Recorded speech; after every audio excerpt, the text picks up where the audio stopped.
All right, everybody, welcome to volume 2 of our first challenge. I guess this might be volume 2.A or 2A because you'll notice the results above me are different than the first two boards you saw for volume 1. And that's because I had a recording issue finishing the last challenge. I didn't record like 5 out of the last 8 boards.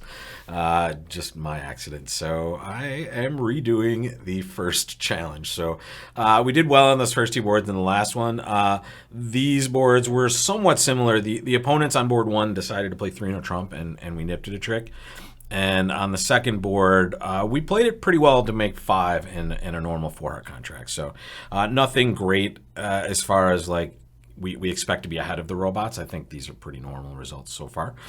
So we're in the mix once again. Some different boards, but same situation. And here's board 3, our second day of this. And take a look at this hand. What would you open the bidding? It's an interesting one, just because it brings up an old school system. Some people would open this 1 diamond, and I would be in that camp for sure. This is a normal 1 diamond opening bid. In fact, this is the only time you're going to open 1 diamond with only 3 of them. It's specifically when you have this holding, when you're 4-4 in the majors. The rest of the time, if you have 3-3, you're going to open clubs always. Here, you're 3-2. Some people play what's called short club. They would open this 1 club. You have to announce this bid. You have to say, hey, this could be short. I'm not a fan of that. I just like to play naturalist stuff, and the robot plays natural stuff, and that's my partner. So 1 diamond is 3+. It's only 3 in this case, and here we just got a nice raise to 2 hearts. Let's see what partner does. Boom, we're playing game. Okay, great. One thing, just recognize always in these cases when we're playing a robot challenge or a robot tournament for that matter, our partner, even when they play it, we play it, right? So in this hand, the North player is the declare, right? So, and they have a sexy hand over there. Take a look at this. Lead's coming from this side towards this hand. That's all we want to remember. All right. Take a second. Plan your play, actually. How are you going to play this hand? This is actually a fun hand. I really like this. This isn't too hard, actually. The only kind of suspect play is, what do you do at trick 1? Do you play the queen or do you play low? The answer is low. You guard against the worst case scenario, right? What's the worst case scenario from this moment forward? What is the worst case scenario in this suit? Recognize North has 7 clubs and you have 2 in the South hand. Well, the worst case scenario is clubs being 4-0 and East, the leader, having 4 of them. By the way, the 9 of clubs kind of takes us out of the mix. It doesn't seem possible they would lead this with 4 of them. But if they did, playing low guards against this, because now that still means our West player is going to rough it, right? But it means all our clubs are now kind of going to be able to take care of that jack third that's left, as long as they can't figure out to lead a spade to get the entry for the next rough, right? So you just play low, and it's a free finesse anyway. But honestly, once you see this break, which you expect to right now, you have this whole suit, right? Just recognize 9 you started with. This is 10, and this is 11, right? Which means playing the ace now and then the king and the 10 will be enough. You don't have to worry about taking them individually. You're not going to block anything. You just have this suit counted. And what do we do, guys, when we have a long side suit and we're playing in a trump contract? What's the recipe for success? Well, the recipe for success is we draw trump, and then we run our side suit uninterrupted. Here, make sure when you see holdings like this, we always play the honor from the side that has 2 of them, right? So this is a guard against another bad break, right? If we get a bad break and the jack is out there, we can at least finesse in either direction from this point. If we cash the queen, we won't be able to have that luxury. But here, it's not really going to make a difference unless it's 4-1, and it's not. And at this point, I'm going to win the queen of hearts. And now I'm just going to get to the business of playing clubs. And what am I going to pitch from dummy? And recognize I'm playing the king because, I've counted this, right? I know that they cannot have enough for me not to be able to play these 2 cards and let them split. But what do I play from dummy, folks? Definitely spades, right? The only card we can get rid of over there. We're going to play spades. And we're going to be able to rough one of those spades eventually. And unfortunately, we're not going to be able to take all of the tricks, right? We're just going to have one too many cards to take. But here we get a little mini cross ruff at the end. And then we'll give up a spade. Unless the opponents decided to throw away their spades, we won't know. We don't care. If they do, that's great. But if not, boom, we'll take plus 480. You know, we got to start bidding these slams, but take a look. Can we always make slam on that board, guys? Let's go back to our analysis here. No. They have two spade tricks right off the bat. Right, so when you see plus 480, don't say, oh my God, terrible, we didn't bid a slam. You did just fine. Right? You cannot make a slam. You never want to be in that slam. Ooh, make your bid here, guys. What do you bid in this seat? Your fourth chair.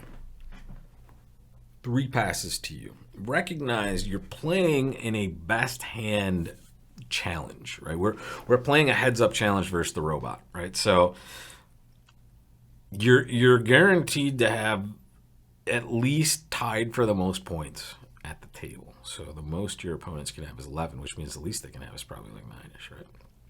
So it's one of those split deck hands that we always talk about. But there's a cool bid here. What do you do?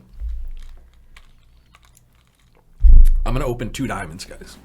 And this is a preempt, but it's in the 4th chair. So it should look something like this. Take a look at what the robot thinks it is. It's like 9 to 12 high card points.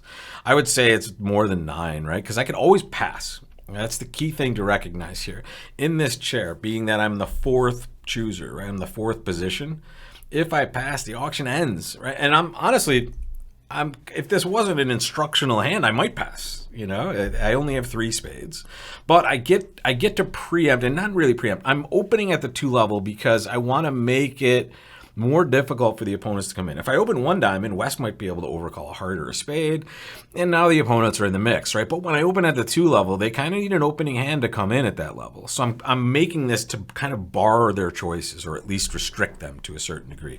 This is a cool tool in the 4th position. And remember, guys, in the 4th position, you don't preempt ever. You don't have to. In the 4th position, a pass ends the auction. So if you're considering preempting, just pass.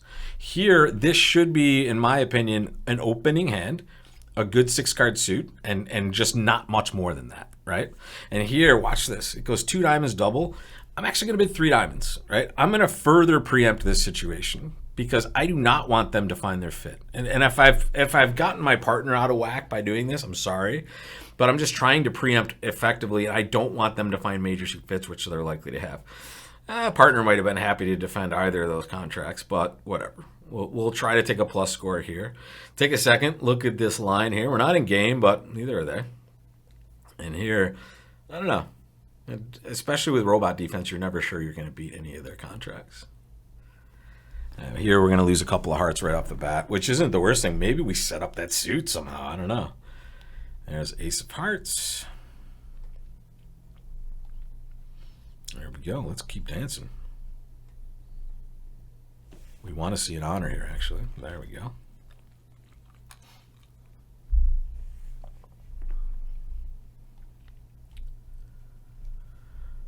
Okay, they're just going to get to the business of helping us draw trump. We will allow them to do that.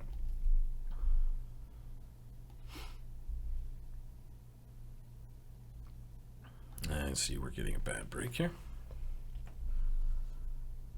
And at this point, we have to decide what to lead. Make your choice, guys. We're on board 4 here. And so far, we've just seen the opponents cash a couple hearts, went Ace Hearts, Jack Hearts to the Queen. And here we would expect West started with 2 hearts, right?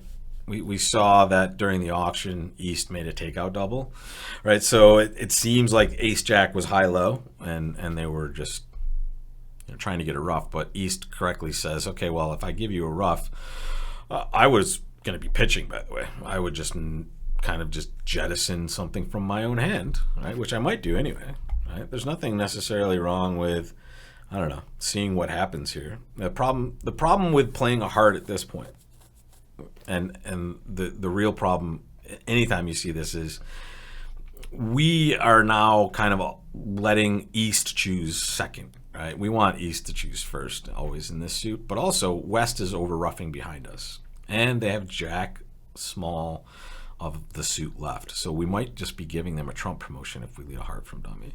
If we lead a spade, now we might be just giving them a trick where we don't have to lose this at some point. Maybe we get to pitch this if they give us a trick at some point. So here, I would just probably play the queen of clubs. I know I can't play low to the ace of clubs because now I'm just stranding the queen, and I can't really safely get back to my hand to lead towards the club for the same reason. I can't play ace spade spade because East can now just win and lead a heart, right? So here, I'm just kind of going to try to take this weird without the king finesse. And here, I can actually afford to do this. So I'm going to play low. Okay, they won the king. Now what do they do? Ooh, boom. Beautiful. We love it when the robots give us help. Now we can effectively draw trump.